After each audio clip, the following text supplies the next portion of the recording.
Jananayagan has been postponed.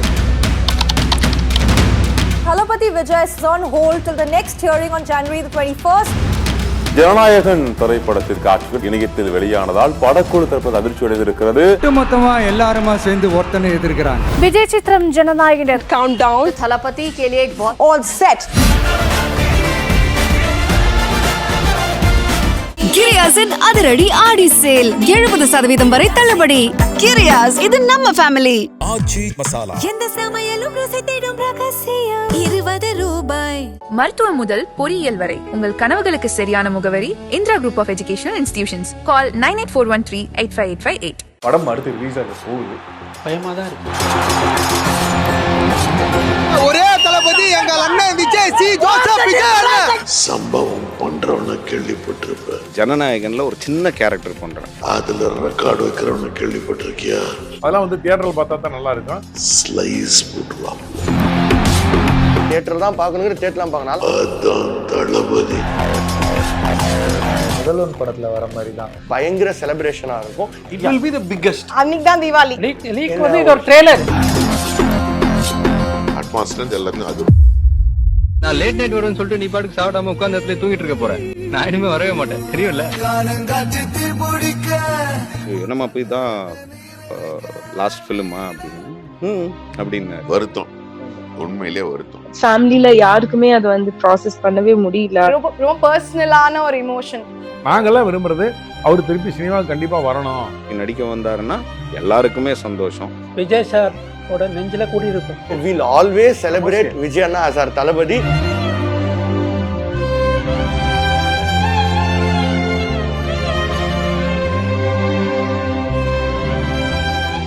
இருந்தாரு.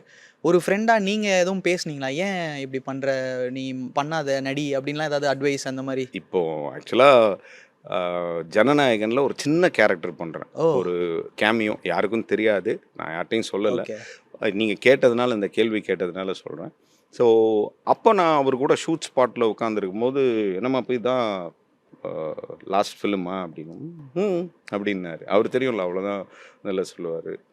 So இதுக்கப்புறம் ஒரு படமோ 2 படமோ அப்படின்னோன்னா அப்படின்னு அவ்வளோதான். அதுக்கப்புறம் பாடி லாங்குவேஜ் அப்படி தான் வந்துச்சு. அவர் மறுபடியும் நடிக்க வந்தாருன்னா எல்லாருக்குமே சந்தோஷம். ஸோ பொலிட்டீஷியனாக அவர் நினச்சதை செய்யும்போது அதை விட எல்லாருக்கும் சந்தோஷம். Okay, it's up to him. Maybe அந்த செகண்ட் இருக்குங்கிற மாதிரி உங்களுக்கு தோணுச்சா? 50-50 எனக்கு அது தெரியல. Probably let's go with the flow அப்படின்னு நினைச்சிருப்பாருன்னு நினைக்கிறேன். தெரியல, கிராக் பண்ண முடியல அவருக்கு. என்ன நினைச்சனா, ஏதோ நான் ஒரு படம் பண்ண போறேன் அப்படின்னாருன்னா அது வந்து இல்லை, எல்லாருக்குமே ஒரு ஃபெஸ்டிவல், எல்லாருமே கொண்டாடுற ஒரு தருணம் அது. இல்லை அப்படின்னாலும் ஏதோ ஒரு விஷயங்கள் அவர் வந்து இல்லை பண்ணிக்கிட்டு இருக்காரு அப்படின்னு. எப்படியும் நம்ம அவரை பார்க்க போகிறோம் டெலிவிஷனில், on a daily basis we going to, அவரை பற்றி நியூஸ் வரப்போகுது. So let's see, time has to decide. Jana Nayagan பற்றி நம்ம பேசிகிட்டு இருந்ததுனால ஒரு விஷயம் நாங்கள் வெளியிலேருந்து கேள்விப்படுறது வந்து, இதில் ஒரு சின்ன ட்ரிபியூட் மாதிரி இருக்குது விஜய் சாருக்கு. அவரோட அசோசியேட் ஆனவங்க, அவங்களோட ஃப்ரெண்ட்ஸ் அண்ட் அது அவங்க எல்லாருமே ஒரு சாங்குக்கோ ஏதோ ஒன்று வரப்போகிறாங்க அப்படிங்கிற. மேபி நான் நடித்தது கூட அது ஒரு ரீசனாக இருக்கலாம். ஏன்னா ஃபஸ்ட்டு ஃபிலிமில் நாளை தீர்ப்பில் இருந்தேன். To sign off on a very pleasant நோட்டுன்றது கூட தெரில, இருக்கலாம். என்னோட கெஸ்ஸிங் இது இருக்குது. அஃப்கோர்ஸ் அதில் உங்களுக்கு நிறையா சர்ப்ரைஸ் பண்ணுற மாதிரி ஒரு ட்ரிபியூட், அவருக்கு உண்டான ட்ரிபியூட் கொடுக்கறதுக்கு உண்டான சர்ப்ரைஸ் எலிமெண்ட்ஸ் இருக்குது. பட் அது எல்லாத்தையுமே நம்ம டிஸ்க்ளோஸ் பண்ண முடியாது. நீங்க கொஞ்சம் கொஞ்சமா இட் வில் பி அன்ஃபோல்டு. இதுக்கு மேல கேட்டா அடிப்பேன் அப்படிங்கிற மாதிரி சொல்லி. கண்டிப்பா. தேங்க்யூ சார், புரிஞ்சிருச்சு. ஸோ அகைன் நம்ம கொஞ்சம் அப்படியே ரிவைண்ட் பண்ணுவோம். ஆன் செட்ல போயிட்டு பிட்டிட்டு இருக்காரு, பயங்கரமா பண்றாரு அப்படிங்கிற மாதிரியான மொமெண்ட்லாம் தோணுச்சா? அது எனக்கு அதாவது பேக் இன் தோஸ் டேஸ்ல இருந்து வரேன். நாளைய தீர்ப்புல இவர் ஏதோ ஒன்று பண்ணுவார் அப்படின்றது தெரியும். பட் நம்ம நினச்சதை விட அதிகமாக பண்ணுறாரு.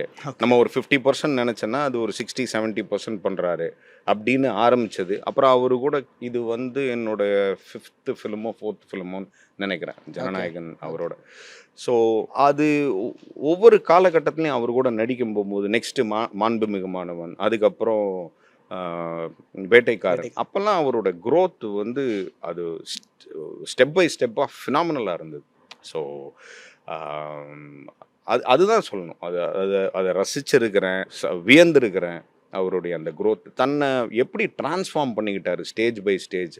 நான் நாளைய தீர்ப்பில் பார்த்ததுக்கு, மாண்புமானவனில் பார்த்த விஜய்க்கு, வேட்டைக்காரனில் பார்த்த விஜய்க்கு, அப்புறம் மாஸ்டரில் பார்க்குற விஜய்க்கு, அதுக்கப்புறம் இப்போது ஜனநாயகனில் பார்க்குற விஜய்க்கு ஹியூஜ் டிரான்ஸ்ஃபர்மேஷன். அது ஒரு he's evolved. So as an actor, as you know super star, ஒரு ஒரு என்ன சொல்கிறது, அந்த சூப்பர் ஸ்டாருன்ற வார்த்தை அது காமன்னு வச்சுக்கிறீங்களா அவருக்கு அப்படின்னு, அது ஹிந்திலனாலும் சொல்லலாம், இல்லை ஒரு தளபதியாக அவர் அப்போவே இளைய தளபதி, பட் அந்த இளைய தளபதியிலேருந்து தளபதியாக டிரான்ஸ்ஃபார்ம் ஆகிறதுக்கு அவர் கற்றுக்கிட்டது, அவரோட அப்ரோச்சு, அவரோட சிந்தனை, அவருக்கு கிடைச்ச டெக்னீஷியன்ஸு, கோஸ்டார்ஸு, இது எல்லாமே தான் அவரை இந்த லெவலுக்கு மோல்டு பண்ணியிருக்குன்னு வச்சுக்கிறேன். ஓகே, ஓப்பனிங் ஷாட்லேயே நீங்கள் தான் வரீங்க ட்ரெய்லரில்.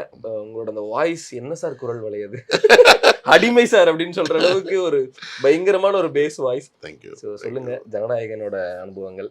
ஷர்ட் அவுத்துருங்க, எதுக்கு ஷர்ட் அப்படின்னு. ஓகே, இல்லை ஷர்ட்டு போட்டாலே சுமாராக தான் இருப்பேன், நீங்கள் ஷர்ட் வேறு போடலன்னு தொலைதலன்னு இப்போ வேணாம் அப்படின்னு. இல்லை ஷர்ட்டை நீங்கள் கேட்டுடுங்க அப்படின்னு கேட்டு அதை சேர் பின்னாடி அதை போட்டு விட்டு உட்காருங்க சார் சொல்லி, உங்கள் கண்ணாடி எடுத்துருங்கன்னு சொல்லி இந்த கண்ணாடி எடுத்து போட்டு காகுல்ஸ் ஒன்று கொடுத்து, வெல்டிங் கண்ணாடி. கரெக்ட் சார், இது ஒரு கன் ஒர்க் ஷாப் இப்போ பண்ணலாம். இப்போ உங்களுக்கு ஒரு ஃபோன் வருது, அப்படி பார்க்குறீங்க, அதை டிஃப் பண்ணிட்டு அதை பார்க்குறீங்க, பார்த்துட்டு என்ன அவங்க ஃபோனில் எதை கேட்குறாங்க, நீங்கள் வந்து ஒரே பஞ்ச் தான், தொற்றுலையே அதான் அந்த டைலாக் மட்டும் சொல்லுங்க அப்படின்னா, ஜனநாயகம் ஐம் வெயிட்டிங் அப்படின்றது ஐம் கம்மிங் இருக்கு. இப்போ நீங்கள் ஐம் வெயிட்டிங், படம் ரிலீஸ் ஆனோன்னா ஐம் கம்மிங் அப்படின்றது, அவ்வளோதான் சார். இந்த எலிவேஷன் சீன் மாதிரி ஜனநாயகத்தில் வேற என்னென்னு எதிர்பார்க்கலாம் சார்? சார் எனக்கு படத்தோட இது தெரியல சார், ஏன்னா நான் வந்து இந்த ரெஃபரன்ஸ் படம்லாம் சொல்கிறாங்க, எனக்கு அதை பற்றிலாம் எதுவுமே தெரியாது, எனக்கு சினிமான்றது ரொம்ப தெரியாது, இதனுடைய உள்ளுக்குள்ளே என்னென்னலாம் ஓடின்னு இருக்கு இந்த படத்தோடதுன்றது எனக்கு சுத்தமாக தெரியாது. Absolutely I got no clue. So நான் அந்த க்ளூவே இல்லாமல் நான் போய் நான் எதானு சொன்னேன்னா அது தப்பாக இருக்கும். ஏன்னா எனக்கு என் கேரக்டர் அதில் என்னன்றது தெரியலையா, அப்படி நான் போகிற வரைக்கும் எனக்கு தெரியாது. So they did not reveal. அதுலலாம் வினோதெல்லாம் வந்து ஆனால் வெயிட்டாக ஒன்று வச்சிருப்பாருங்கிறது மட்டும் இல்லை, வெயிட்டாக இந்த அளவுக்கு வெயிட்டாக வச்சிருப்பாருன்னு நான் நினைக்கல. Okay, he said while shooting he said sir நான் வந்து இதில் ட்ரெய்லரில் நல்லா யூஸ் பண்ணுவேன்ட்டு. நான் அப்பயுமே எனக்கு வந்து இவ்வளோ பெருசாக அதை வந்து he will be using it in ட்ரெய்லர்னு எனக்கு தெரியும். ஓப்பனிங்லேயே ஏன் நிறைய பேரை கூப்பிட்டு எனக்கு ரிலீஸ் ஆனது தெரியாது, ட்ரெய்லர் ரிலீஸ் ஆனது தெரியாது. ஒருத்தர் எனக்கு கூப்பிட்டு சார் கலக்கிறீங்க சார் நீங்கள் ஓப்பனிங்லேன்னு, எந்த படத்தை ரெஃபர் பண்ணுறேன்னு நான் ரொம்ப யதார்த்தமாக கேட்டேன். சரி சார் ட்ரெய்லரில் கலக்கிறீங்க, ட்ரெய்லராக எந்த படத்தோடது ட்ரெய்லர்னு நான் அதையும் கேட்குறேன். ஒருத்தர் இது ஜனநாயகத்தோடது வந்துடுது சார், வந்துச்சா எங்கே, அப்போ கடை நிறையா phones. So that's how it came out. Last படம் ஒரு சீனாவது காம்பினேஷன் இருந்திருக்கலாமே. சத்தியமா இருக்கு, நான் எனக்கு அது ஆறவே ஆறாது. வினோத் சார் மடிக்கவே மாட்டேன் அப்படிங்கிற இல்ல, வினோத் கொடுக்கவே இல்லையா சொல்லலாம். I really salute Vinod, Vijay and production company. இது எனக்கு கொடுக்கணுன்ற அவசியம் அவங்களுக்கு இல்லை. நான் பெரிய பாப்புலர் ஆர்டிஸ்ட் கிடையாது, ஜஸ்ட் பட்டிங் ஒரு கேரக்டர் ஆர்டிஸ்டாக நான் வர முடியுமான்னு நான் எஸ்டாப்ளிஷ் பண்ணியிருக்கேன் ஒவ்வொரு படத்துலையும் மெதுவாக. அப்படி கூப்பிட்டு இந்த ஃபேஸ்க்கு இது பண்ணலான்னா, சார் என் கண்ணு தனியாக, உதடு தனியா, இந்த இதெல்லாம் யூஆர் அப்சல்யூட்லி ரைட். என் டாக்டர் கலாட்டா பண்ணுறாங்க, ஹீரோயினுக்கு இப்போ பாரதிராஜா சார்லாம் பண்ணாரு, உனக்கு என்ன இது பில்டப், உனக்கு என்ன பில்டப், அது விஜய்க்கு தானே வேணும் அப்படின்ட்டு. அது ஐ திங்க் அந்த சேஞ்ச் தேவைப்பட்டிருக்குன்னு நினைக்கிறேன். That's how they should have felt. ரொம்ப அழகாக அந்த ட்ரெய்லரை ரொம்ப அழகாக எடுத்து ரொம்ப அழகாக கட் பண்ணி ரொம்ப அழகாக டெலிவர் பண்ணியிருக்காங்க. Correct sir. வினோத் சார் எத்தனை மாடுலேஷன் கொடுத்தீங்க அதில் ஏதாவது? சார் வினோத் சார் நான் எப்பவுமே ஒரு 6-7 மாடுலேஷன், நான் பீயிங் டப்பிங் ஆர்டிஸ்ட் ஒரு 6-7 மாடுலேஷனில் நான் ஏன்னா முதல்ல வந்து சார் தொற்றுலையே இது நீங்கள் சொல்லுங்கன்னா என்ன நினச்சுன்னு சொல்லுவீங்க. கரெக்ட், சீன் எதுவும் தெரியாது, என்ன சீனுக்கு எதுவுமே தெரியாது. அசிஸ்டன்ஸும் கல்லூலியும் ஒருத்தம் கூட எனக்கு சீன் என்ன சொல்லுங்க. ஓகே ஓகேவா சார், நாங்கள் எல்லாம் அப்படியே மழுப்பி மழுப்பி மழுப்பி கொண்டு போயிட்டாங்க. சரி போயாச்சு, அப்படி பார்த்துட்டு தொற்றுலையே அப்படின்றேன். இல்லை சார் இன்னும் கொஞ்சம் ஹெவியா என்ன தொற்றுலையே அப்படின்றான். வருது என்ன இல்லை இல்லை சார் நல்ல அப்படின்னா நான் திருப்பியும் ஒன்று ட்ரை பண்ணுறேன், அது சாட்டிஸ்ஃபைங்காக இல்லையே. அப்போ தான் வினோத் வந்து சார் விஜய் சார் அந்த பலத்தை, விஜய் சாரோட பலத்தை நீங்கள் சொல்ல போகிறீங்க. ஸ்ப்ரேலாம் அடிக்க சொல்லிட்டாரு. அடிச்சுட்டு அந்த இதில் வந்து அந்த ஸ்வெட்டிங்கில் வந்து அப்படி எடுத்து பார்த்துட்டு தொட்டு இல்லையே. இது வந்து அங்கே கேட்கும்போதே எல்லாரும் அப்லோட் பண்ணாங்க. ஏன்னா கம்ப்ளீட் சைலண்ட். அதில் வெறும்னா என்னோட வாய்ஸ் மட்டும் தொட்டு இல்லையே அப்படின்னு வந்ததுன்னா அங்கேயே ஒரு சின்ன வைப்ரேஷனில் தான் இருக்கு. என்ன இது நாங்கள் எடுத்துன்னு வந்து டப்பிங் பண்ணுறோம். சம்பவம் பண்ணுறவனை கேள்விப்பட்டிருப்ப, அதில் ரெக்கார்டு வைக்கிறவனை கேள்விப்பட்டிருக்கியா, அதான் தளபதி அப்படின்னால நீங்கள் ஒரு டால்பி எஃபெக்ட் அதெல்லாம் யோசிச்சு பாருங்க. கேட்கும்போது அதான் தளபதி அப்படின்னா அட்மாஸ்லேருந்து எல்லாத்துலையும் அதிரும். இப்பயே அதிருது சார் எனக்கு. உங்க எல்லாரும் மேலேயும் நானும் வெயிட் பண்ணிருந்தேன் சார். எனக்கு அங்க இன்ஜினியர் ரூம்ல அந்த அந்த ஸ்பீக்கர்ஸ்ல கேட்கறதே எனக்கு வந்து ஒரு மிகப்பெரிய வரப்பிரசாதமா இருந்தது. உங்க வாய்ஸ் நீங்க ரசிச்சு கேட்டு ரொம்ப ரசிச்சு அவங்க என்ஹான்ஸ் பண்றாங்கல்ல. தொட்டுலையே ஸ்லைஸ் போட்டுருவாப்புல. அதாவது இது கொஞ்சம் யோசிச்சு பாருங்க. ஃபர்ஸ்ட் ஃபியூ டேஸ்க்கு காதுல ஒழுமானே தெரியாது, என்ன ரசிகர்கள் ஓகேவா. நான் வெயிட் பண்ணிருந்தேங்க. நான் அதுக்குன்னு வினோத்துக்கு ஒரு இதை போட்டேன். அப்போ லாஸ்ட்டாக இருக்கும்போது எதாவது ஷோக்கு போட்டிங்கன்னா சொல்லுங்கள், நான் வந்து பார்க்கணும் அப்படின்னு. ஏன்னா இப்போ அங்கேயே எவ்வளோ பேர் அங்கே விசில் அடிப்பாங்கன்னு எனக்கு தெரியும். ஏன்னா இது அந்த மாதிரி சீக்வன்ஸ் அண்டு அது அமைஞ்சிருக்கு. அது அவ்வளோதான். ஒருத்தரோட வருகையை ஒரு செலிப்ரேட் பண்ணி கொண்டாடி விஜய் சாரோட லாஸ்ட் படம் அப்படிங்கிற அந்த ஒரு கேள்வியும் எல்லாருக்குமே அது ஒரு வருத்தம்.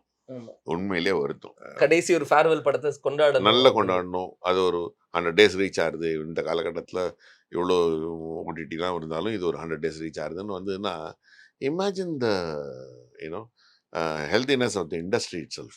லாஸ்ட் மூவி அப்படிங்கறது என்னால ப்ராசஸ் பண்ணவே முடியல. எனக்கு மட்டும் இல்ல, ஃபேமிலில யாருக்குமே அது வந்து ப்ராசஸ் பண்ணவே முடியல அண்ணாவோட லாஸ்ட் மூவி அப்படிங்கிறது. But yes, it's going to be a new beginning for him, so let's hope for the best. 2026ல இது அந்த 1000 கோடி தொடர்றதுக்கு ஒரே ஒரு ஆளு விஜய் சார். சென்ட் ஆஃபா ஒரு உச்சத்தில் அவர் படம் வந்து கடைசி படம் வந்து 1000 கோடி தாண்டணும்னு சொல்லிட்டு நம்ம ஒரு உறுதிமொழி எடுத்து நம்ம இறங்கணும் படத்துக்கு. தளபதியோட கச்சேரி இப்போ வந்து அவருக்கு 1000 கோடி தாண்டினாலும் அதுக்கு வந்து அவருக்கு வந்து ஒன்றும் லாபம் வர போகிறது இல்லை. ஏன்னா சென்சார் ஆகிட்ட அப்புறம் அவரோட பங்கு ஓவர். படம் சென்சார் ஆகிடுச்சுன்னு நினைக்கிறேன், பங்கு ஓவர். இதெல்லாம் வந்து ப்ரொடியூசருக்கு அவர் அந்த படத்தை எடுத்து டிஸ்ட்ரிபியூட் பண்ணுங்களுக்கு தான் லாபம் போகும். படம் அடுத்து ரிலீஸ் ஆக போகுது, அதுக்கு என்ன மாதிரி வைபாக ரெடி ஆகிட்டு இருக்கீங்க? தேட்டர்ஸ்லாம் அந்த மாதிரி புக்கிங்ஸ் என்ன மாதிரி இருக்க போகுதுன்னு எதிர்பார்ப்போம் உங்களுக்கு? பயமாக தான் இருக்குது. ஃபோன் வந்துக்கிட்டே இருக்குது. இப்போ தான் நிறைய நண்பர்கள் நம்ம என்னை அப்ரோச் பண்ணுறாங்க, தெரியாத ஆளுங்களெல்லாம் ஃபோன் பண்ணுறாங்க. ஸோ பார்ப்போம் எப்படி இருக்குங்கிறது. அந்த படத்தினுடைய இன்ட்ரோடக்ஷன் சீன் ஒரு 5 நிமிஷம் 7 நிமிஷம் வந்திருக்கோம். அதை பார்த்தே நாங்கள் ரொம்ப வந்து அதிர்ச்சி அடைஞ்சோம். திருப்பி பார்த்தீங்கன்னா நைட் 3 மணி 4 மணிக்கு பார்த்தீங்கன்னா ஃபுல் ஹெச்டி பிரிண்டே வந்துருச்சுன்னு எனக்கு ஃபோன் பண்ணாங்க. ரொம்ப வந்து வேதனையாக இருந்தது. இவ்வளவு பெரிய படம், ஒரு 400-500 ரூபா முதல்ல எடுக்கப்பட்ட படம், 2026 தியேட்டரில் வந்து ஒரு மிகப்பெரிய வசூல் கொடுக்குன்னு நாங்களே எதிர்பார்த்த படம் இந்த மாதிரி வந்து இருந்துட்டு ஒரு பைரசியில் வெளியாகிருக்குங்கிறது வந்து சினிமா இண்டஸ்ட்ரிக்கு வந்து, அது குறிப்பாக தமிழ் சினிமா இண்டஸ்ட்ரிக்கு மிகப்பெரிய நஷ்டத்தை வந்தது. தயாரிப்பாளருக்கு பெரிய நஷ்டம். மெஜாரிட்டி மக்கள் வந்து பைரசியில் பார்த்துருக்காங்க. ஸோ அந்த பழைய ஓப்பனிங் இருக்காது. ஜனநாயகத்தில் கண்டிப்பாக தியேட்டர், ஏன்னா அதனுடைய வந்து அந்த பிரம்மாண்டம் அதெல்லாம் வந்து தியேட்டரில் பார்த்தா தான் நல்லாயிருக்கும். ஓப்பனிங் ஏற்கனவே பொங்கலுக்கு எப்படி ரிலீஸ் பண்ணோம்னா அதே மாதிரி கண்டிப்பாக நாங்கள் சப்போர்ட் பண்ணி பண்ணுவோம். அதுக்கப்புறம் ஆடியன்ஸுடைய ரெஸ்பான்ஸ் எப்படி இருக்குன்னு பார்த்துக்கிட்டு அந்த படத்தினுடைய வசூல் வந்து நாங்களும் தெரிஞ்சுப்போம். இந்த படம் வந்து கடைசி படம் தான் சொல்லிட்டு போயிருக்காரு விஜய்.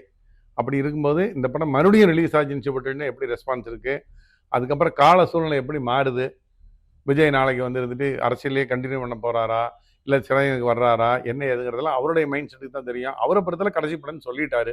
நாங்கள்லாம் விரும்புறது அவர் திருப்பி சினிமாவுக்கு கண்டிப்பாக வரணும் அப்படிங்கிறத நாங்களெல்லாம் விரும்புகிறோம். நிறைய பேர் அதான் ஆசையும் படுறாங்க. ஆமாம் ஆமாம். ஜனநாயகன் வந்து முதல்வன் படத்தில் வர மாதிரி தான் இது, நம்ம லிஸ்ட்லேயே இல்லையா. போன ஃபர்ஸ்ட் டேவே சாரை பார்த்துட்டேன், விஜய் சார் பார்த்துட்டேன். அது மறக்கவே முடியாது என்னால். போய் நான் ஃபஸ்ட்டு நாள் பார்த்தப்போ அங்கே எல்லாரையுமே பார்த்தேன். பூஜா ஹெக்டே மேமு, சாரு, அப்புறமேட்டு லீடா இவங்க 2 பேர் தான். இவங்க 2 பேரையுமே பார்த்தேன். மமிதாவை பார்த்தேன். எல்லாரையுமே நான் அன்றைக்கி ஃபஸ்ட் டேவே பார்த்துட்டேன். நான் போனோடனே பூஜா ஹெக்டே மேம்லாம் பார்த்துட்டேன். ஆனால் எனக்கு வந்து தளபதி எங்கே இருக்காரு, அவரை பார்க்கணுன்னு தான் ஒரு ஆசை ஆவலாக இருந்துச்சு. ஸோ வந்தார். அப்போ வந்து கொஞ்சம் மழைலாம் பெஞ்சிச்சு. கொடை பிடிச்சி தான் வந்தார். இங்கே ஃபோன்லாம் எதுவுமே அலௌடு இல்லை. எல்லாமே வந்து உள்ள கேரவனில் வச்சுட்டு போயிருந்தோம். ஸோ எதுவுமே இல்லை. நான் பார்த்தேன். டக்குன்னு பார்த்தா நான் அப்போ மாடியில் தான் எனக்கு ரூம் மாதிரி கொடுத்துருந்தாங்க. அந்த வீட்லேயே மேலே கொடுத்துருந்தாங்க. ஸோ அங்கே தான் இருந்தேன். ஷூட் சென்னையில் தான். ஓகே. ஈசிஆரில் தான் அது நடந்துச்சு. ஸோ கோவளம் கிட்ட நடந்துச்சு. ஸோ பால்கனிலேருந்து பார்க்குறேன். அவர் அப்படியே நடந்து வந்தார். பயங்கரமாக இருந்தார். உடனே இறங்கி குடுகுடுன்னு கீழே போயிட்டேன். கீழே போய் பார்த்துட்டு ஃபஸ்ட்டு மொமெண்ட்டு சாருக்கும் எனக்கும் ஐ கான்டாக்ட் எப்படி இருந்துச்சுன்னா, இப்படி கிராஸ் ஆகி போனார். போகிறப்ப எல்லாருக்குமே ஒரு ஹாய் சொல்லிட்டே போனார். ஸோ அது வந்து அங்கே ஜென்ரலாக கொஞ்சம் ஒர்க்கர்ஸும் இருந்தாங்க அந்த இடத்துல. ஸோ எல்லாருக்குமே ஹாய் சொல்லிட்டே போனார். எனக்கு என்னென்னா ஷூட் வரக்கு முன்னாடி சொல்லிட்டாங்க, ஏதாவது எக்ஸைட்மெண்ட்டில் அவரை டிஸ்டர்ப் பண்ணினா உன்னை ஷூட் அவுட்டாக அமுச்சிருவாங்க அப்படின்னு சொல்லி தான் என்னை உள்ளே கொண்டு வந்தது. ஆப்வியஸாக அவர் சொல்கிறது கரெக்ட் தாங்க. நம்ம அவங்கள நம்ம அங்கே ஒரு ப்ரொஃபஷன், நம்ம வேலையை தான் பார்க்கணும், டிஸ்டர்ப் பண்ணக்கூடாது. அதனால் இப்படி போகும்போது ஹை காட்டே போகும்போது நான் இப்படி கை கட்டி நின்னேன். அதோட பார்த்தாரு அப்படின்றாரு. அதோட நான் எனக்கு என்ன பண்ணுறேன்னு தெரில. ஐயோ கை காட்டினா ஏதாவது சொல்லுவாங்களோ அப்படின்ட்டு ஒரு பயம் எனக்குள்ள. ஏன்னா பயந்து இருந்தேன். எனக்கு அந்த வாய்ப்பு ரொம்ப முக்கியம். இந்த மாதிரி ஒரு விஷயத்தினால நம்மளை அதோட திரும்ப இப்படின்றாரு. அதோட சார் அப்படின்ட்டேன். அதோட அப்புறம் தான் நவுந்து போனார். ஸோ அதுதான் ஃபர்ஸ்ட் ஐ கான்டாக்ட். அந்த மொமெண்ட் எனக்கு வந்து மறக்கவே முடியாது. இன்னுமே என் கண்ணில் அப்படி இருக்குது. அது ஒரு ஃபஸ்ட்டு இப்படி கூப்பிட்டுட்டு அவருக்கு அது தேவையே இல்லை. நான் ஹாய் காட்டலை, கை கட்டி நின்னதை பார்த்துட்டு ஹாய் காட்டலன்றோன்னா அவர் இப்படி பண்ணிட்டு போனார். ஃபர்ஸ்ட் ஆஃப் ஆல் அந்த லீக் வெர்ஷன் அது ரொம்ப வருத்தமாக இருக்குது. ஏன்னா எந்த படத்துக்குமே நடக்கக்கூடாது. சினிமாவுக்கு இவ்வளோ சப்போர்ட் பண்ணுற ஒருத்தரோட படம் இப்படி லீக் ஆகி கண்ணுக்கு முன்னாடி ஃபோனில் வச்சுருக்காங்க போது ரொம்ப வருத்தமாக இருக்குது. This shouldn't have happen for Jana Nayagan and this shouldn't happen for any other movie ever. தேட்டரில் தான் பார்க்கணுங்கிற தேட்டர்லாம் பார்க்கணும். நான்லாம் ஒரு second I never thought about அதை பற்றியே நான்லாம் யோசிக்கவே இல்லை. ஸோ அது தேட்டரில் என்னைக்கு வந்தாலும் படம் ரிலீஸ் அன்னைக்கு தான் திருவிழா. இன்ஃபேக்ட் ஜனநாயகனுக்கு முதல்ல அந்த ஸ்டாண்டி எல்லாம் கொடுத்தாங்க, ஹோர்டிங்ஸ் ஸ்டாண்டி கொடுத்தாங்க அந்த ஃபோம் போர்டில். இப்போ வரைக்கும் அது கமலால லாபி 1ல சென்டரில் இருக்கு. பயங்கர செலிப்ரேஷனாக இருக்கும். ஹெவி டிசப்பாயின்மெண்ட் தான். Like whether it affects the collections does not affect the collections, அது செகண்டரிங்க. இது நடந்திருக்கவே கூடாது, அது நடந்துருச்சு. So it is a very big disappointment. உங்களுக்கு இல்லை அதுதான் ஷேட்டர்ட் தான். ஏன்னா அவர் முடிவு பண்ணிட்டாரு, போயிட்டாருன்னு, இதுக்கப்புறம் நடிக்க மாட்டாருன்னு தெரிஞ்சிருச்சு. சரி ஓகே, ஒன் லாஸ்ட் டான்ஸ் மாதிரி அதை செலிப்ரேட் பண்ணணும்னு சொல்லி we are waiting to ஜான்வரிலேருந்து வெயிட் பண்ணோம். someone told me இன்னைக்கு தான் 175th டேன்னு நினைக்கிறேன். ஆமாம் it will be the biggest of தளபதின்ற மாதிரி இருக்கும். சும்மா ஒரு எலெக்ஷன் ராலியை பார்க்கறதுக்கே அத்தனை லட்சம் பேர் வந்தாங்க. கடைசி படம் லைக் நியூஸ் பேப்பர் திறந்தாலே ஃபர்ஸ்ட் ஜனநாயகன் எங்க இருக்கு என்ன எழுதி பிஃபோர் தட் அந்த ஸ்வேரிங் செரிமனி ரிசல்ட்டுக்குலாம் முன்னாடி கோர்ட்டுக்குலாம் ஜனநாயகனுங்களும் உட்கார்ந்து. அதுதான் சொல்றேன், எல்லாருமே அவ்வளோ எதிர்பார்த்த ஒரு படம் அது வந்து. ஆனா லீக் ஆனாலுமே it's not going to effect anything. கண்டிப்பா தளபதியோட லாஸ்ட் ஃபிலிம் அந்த ட்ரிபியூட் அந்த கர்டசி எல்லாருக்குமே இருக்கு, எல்லாருக்குமே உண்டு. அது செலிப்ரேஷன், அது திருவிழா என்னைக்கு வந்தாலுமே அதுதான். அன்னைக்கு தான் தீபாவளி, அன்னைக்கு தான் தலை தீபாவளி. ஏன்னா யூஸ்வலா சாரோட படம் வந்து தீபாவளிக்கு தானே வரும்ல. ஸோ ஹாப்பி தீபாவளி நண்பான்னு சொல்ற மாதிரி hopefully we're all hoping for it. So அது நடந்திருக்க கூடாது. எப்போ வந்தாலும் அன்னைக்கு கொண்டாட்டம் தான். அவர் சொன்ன மாதிரி இன்னைக்குமே வரதராஜாலும் அந்த ஜனநாயகன் ஸ்டாண்டி அப்படியே இருக்கு. அது வந்து சப்போஸ் யாராவது தட்டி விட்டாலும் லைக் வில் கோ ஃபிக்ஸ் பண்ணி அங்கேயே தான். ஏன்னா அவரோட ஸ்பாட் வந்து நெஞ்சில் யாராலுமே எடுத்துக்க முடியாது. தளபதி இஸ் ஆல்வேஸ் லைக் அந்த ஃபர்ஸ்ட் ஸ்பாட் அந்த ஹார்ட்ல இருக்கு. அதான் சொன்னேன், ரொம்ப பர்சனலான ஒரு இமோஷன். ஸோ அந்த படம் எப்போ வந்தாலுமே அது பிளாக் பஸ்டர் தான். ஆனால் அதான் லைக் சார் வந்து ஜெயிச்சு அந்த 1 monthல வந்து இன்னும் எக்ஸைட்மெண்ட் அதிகமாக இருந்திருக்கும். ஆனால் எப்போ வந்தாலுமே எக்ஸைட்மெண்ட் குறையாது. விஜய் சாரோட நெஞ்சில் கூடி இருக்கும். அந்த விஜய் சார் படம் வந்து இப்படி வந்ததுன்னு சொல்லிட்டு எத்தனை நெஞ்சு ஓடிச்சிருக்கும் எதிர்பாருங்க. ஸோ அது ஒரு ட்ராஜடி. லீக் வந்து இது ஒரு ட்ரெய்லர் ஒரு 20 தியேட்டர் வந்து ஓப்பனிங்கே தள்ளி வச்சுருந்தாங்க. பொங்கல் தியேட்டரோட ஓப்பனிங். ஸோ அவ்வளோ வந்து we are also very passionate. We'll always celebrate Vijay Anna as our Thalapathy. We'll always celebrate Vijay Anna as our CM. எல்லாரும் படங்களை தியேட்டரில் போய் பாருங்க, என்கரேஜ் பண்ணுங்க, எல்லா படமும் ஓடட்டும். கிரியாஸின் அதிரடி ஆடி சேல் 70% வரை தள்ளுபடி. கிரியாஸ், இது நம்ம ஃபேமிலி. ஆச்சி மசாலா. எந்த சமையலும் ருசி தேடும் ரகசியம் 20 ரூபாய். மருத்துவம் முதல் பொறியியல் வரை உங்கள் கனவுகளுக்கு சரியான முகவரி Indira group of educational institutions. Call 9841385858.